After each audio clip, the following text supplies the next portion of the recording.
Assalamu alaykum hörmətli savaqdaşlar. Tayyibə dərsxanamıza xoş gəldinizlər. Biz bugün Mədxəl ilal fiqh İslami degan dərsimizin 5-ci dərsini oxuyumuz. Biz ilgirki saatlik dərsimizdə İmam Əbu Hanifəninki tərcüməli və məzhəbinin əsasçıları, qurğuçuları və məzhəbininki tərəqqi qilish, kengish dövründən tunuşub çıxaydıq. Əmdə biz bugün İmam Malik haqqında tunuşub çıxımız. Onda olsa biz dersimizi başlayalım. Bismillahirrahmanirrahim.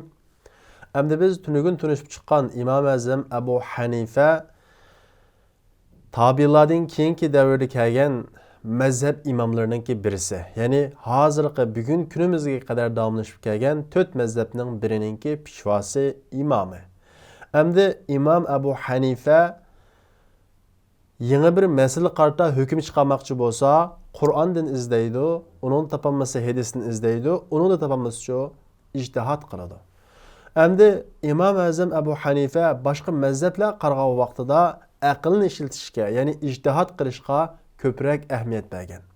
Yani bunda deganlik, hadis bo'lsa-mu, o hadisni aciz deb qarab İmam Ebu Hanife o hadisni ammay qana qilgan, ijtihad qilgan masalalar nihoyat ko'p. Shuning uchun Hanefi mazhabi ahli ra'y demoqchi atildi.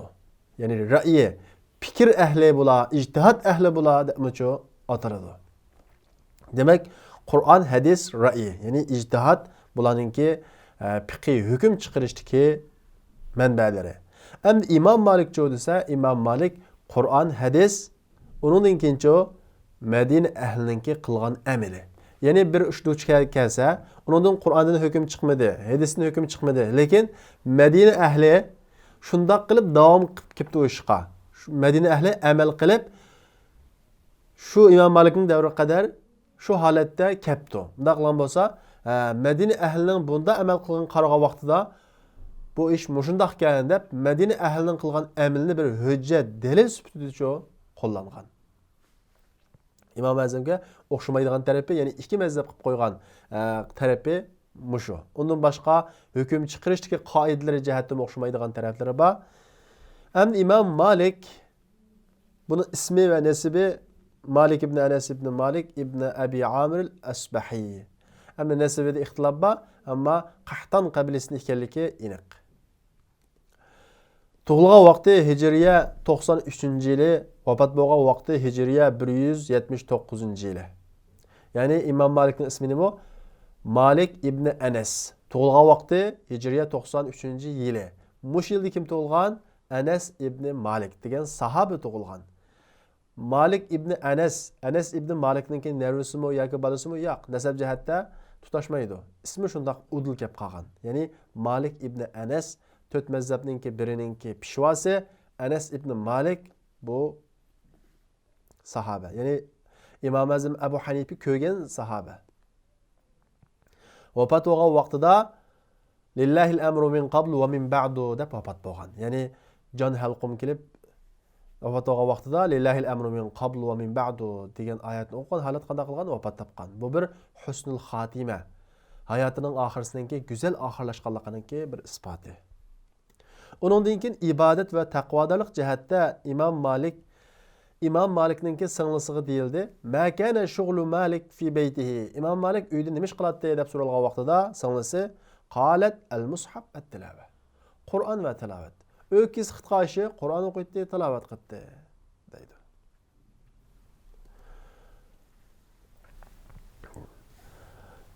İbn Vahbi dedi, "Law shi'tu en emla el-vahi min qawli Malik la adri la fa'altu" deydi.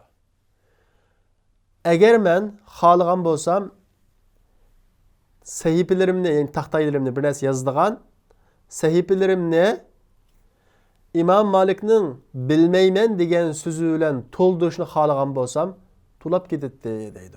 Men İmam Malik'dan ilm o'rganay deb taxta sahifelerni ko'tarib kelib İmam Malik'nin sözünün içindeki la adri bilmeymen degan gapni yozgan bolsam tushab ketdi mening varaqlarim deydi.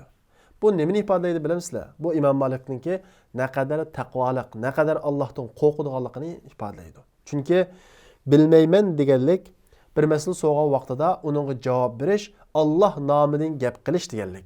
Allah nomidan hukm chiqarish deganlik. Ammo bugun kunimizda bu bilmayman degan gap bizlardan nihoyat tez chiqadi. Imom Malik bir so'rinda 40 dona masala so'ralgan. Shu 40 dona masalaning ichidan 36 ga la adri deb javob bergan. Bilmayman deb javob bergan. 4 ga javob bergan. O'ylab baqili, bizga 40 dona masala kelsa, balkim 36 ga bilaman deb kesib javob berib o'tib, 4 ga bilmayman deyalishimiz mumkin shuningmi? Agar qattiq insofli bo'lsak. Bo'lmasa, hammaga javob berib o'tib, yana bormi savol deb turishimiz mumkin. Masalaga Quyoshdak oydin bo'lsa, javob beradi Imom Malik. Quyoshdak oydin bo'lmagan masalaga la adri deb javob beradi. Shunga bu hukm masalasida bu ammo fiqh o'qiydiganlar, fiqh bilan gaplashganlar, bir şey boshqalar bir narsa so'ragan vaqtida uni qat'iy oldirib javob bermaslik kerak. Aniq bilsa, u haqda aniq ma'lumoti izlangan bo'lsa javob berish kerak, bo'lmasa la adri, bilmayman.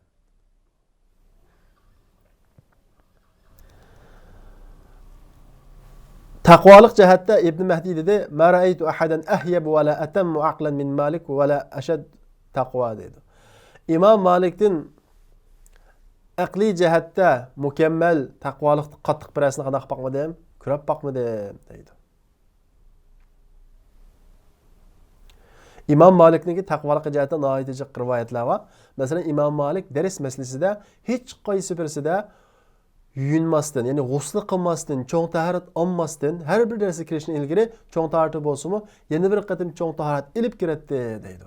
Hatto bir qatim ilm majlisida putini chayancha qilib olgan. Shu Rasulullohning hadisini o'qitayotgan shu vaqtda Rasulullohning hadisiga hurmat yusidan chidab o'ltirgan deb rivoyat qilinadi. Ilm va aqliy jihatda Peygamber Aleyhisselam'ın bunda bir hadisi var. La yadribanna an-nasu akbad al-ibli fi talab al-ilm. Fala yajidun a'lama min alim al-Madina. Deydi. Peygamber Aleyhisselam bunda degan, kishilar tugunun dumchisiga urudi ilm talab qilish uchun. Madinadagi bir olimdan bir olim kishini topolmaydi deydi. Diqqat, kishilar tugunun dumchisiga urudi ilm talab qilish uchun Madinadagi bir olimdanmi olimroq bir kishini topolmaydi deydi. Yani bunda deganligi, ma la yadribunnan nasu akbada libli degan tugunning dumchisiga urdi degan gap. Bu bir kinoyi so'z. Arablarda yiroq yerga bormoqchi bo'lgan odamga bu shuni ishlatadi. Ya'ni tugunning dumchisi qanday qilib urib yiroq yerga bormoqchi bo'lgan odamga. Ya'ni tugi odatda yiroq musobaqa qanday qiladi? Yetkazadi shundaqmi?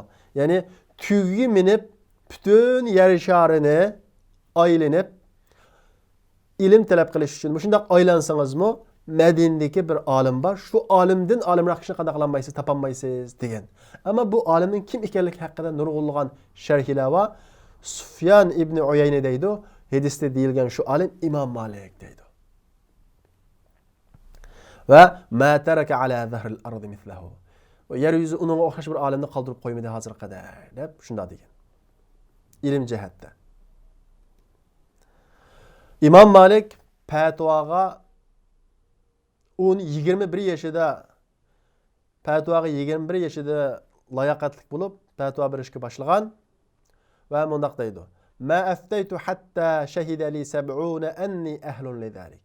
Men mushu fatvo berishga sen loyiq deb 70 odam menga guvohlik bermagan qadar fatvo bermadim deydi. 21 yaşida fatvo bergan o'ltidi, lekin shu 21 yaşida Imom Malikning fatvo berishga loyiq ekanligiga 70 odam qana qildi? Guvohlik berdi. Sen loyiqsan.